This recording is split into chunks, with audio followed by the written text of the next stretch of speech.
Lalan top की videos देखने के लिए हमारे चैनल को सब्सक्राइब करें और नोटिफिकेशंस पाने के लिए बेल आइकन को प्रेस करें।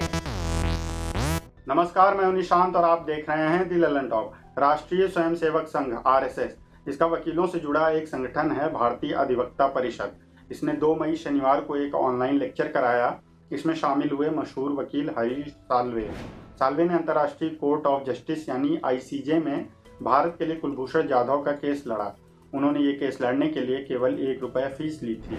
इस केस के बारे में उन्होंने ऑनलाइन लेक्चर में बात की। उन्होंने खुलासा किया कि भारत ने जाधव को छुड़ाने के लिए पाकिस्तान से बैक चैनल बातचीत की थी, लेकिन नतीजा नहीं निकला। कार्यक्रम के दौरान साल्वे ने पहले जाधव के केस का बैकग्राउंड बताया। कहा कि जाधव भारतीय नौसेना से रिटायर था, वह ईरान में बिजनेस करता था। एक दिन उसका अपहरण कर लिया गया।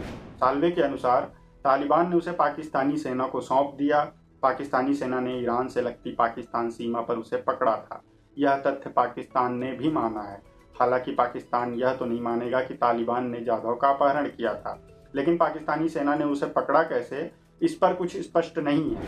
उन्होंने कहा कि भारत ने पाकिस्तान से कई बार आईसीजे के आदेश को लागू करने के बारे में पूछा, साथ ही जाधव को छोड़ने को भी कहा।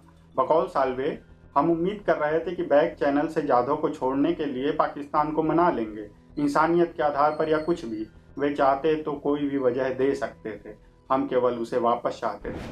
हमने कहा कि उसे छोड़ दो, क्योंकि यह पाकिस्तान में ईगो की बात बन गई थी, इसलिए हमें उम्मीद थी कि वे उसे जाने देंगे, लेकिन उन्होंने ऐसा नहीं किया।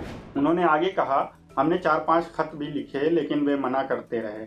मुझे लगता है कि अब हम ऐसे मोड़ पर हैं जहां हमें यह सोचना होगा कि क्या परिणाम देने वाले फैसले के लिए फिर से आईसीजे जाएं, क्योंकि पाकिस्तान तो अपनी जगह से हिला नहीं है। साल्वे ने कहा कि आईसीजे के आदेश के बाद पाकिस्तान ने उच्चायुक्त से मिलने की अनुमति दी, लेकिन इसमें उसने काफ़ी देर की। उन्होंने कहा, पाकिस्तान ने एक तो पूरी दुनिया में यह ढिंढोरा पीट दिया कि वे केस जीते हैं।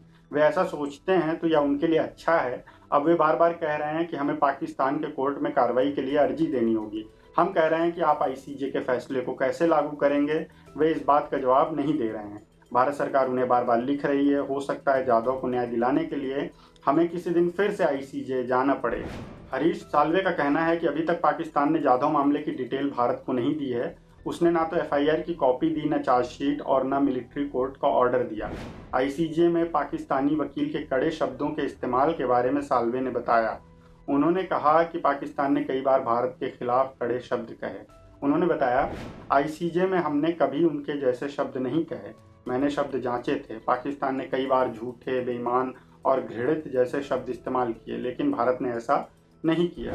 साल्वे के अनुसार आईसीजे में अमेरिका और ईरान का केस भी चल रहा था, लेकिन उसमें भी शांति थी, जबकि भारत पाकिस्तान के केस में सुनवाई के दौरान काफ़ी गर्मागर्मी हुई। उन्होंने कहा कि जवाब दाखिल करने की बहस के दौरान पाकिस्तानी वकील अपनी भाषा को लेकर शर्मिंदा थे। जाधव के साथ सरबजीत सिंह जैसा ना हो, इसके लिए क्या किया जा रहा है? इस सवाल पर हरीश साल्वे ने कहा कि हम मामले को अंतर्राष्ट्रीय बिरादरी की नज़रों में रख रहे हैं, जिससे कि पाकिस्तान जो करता आया है वह ना करे।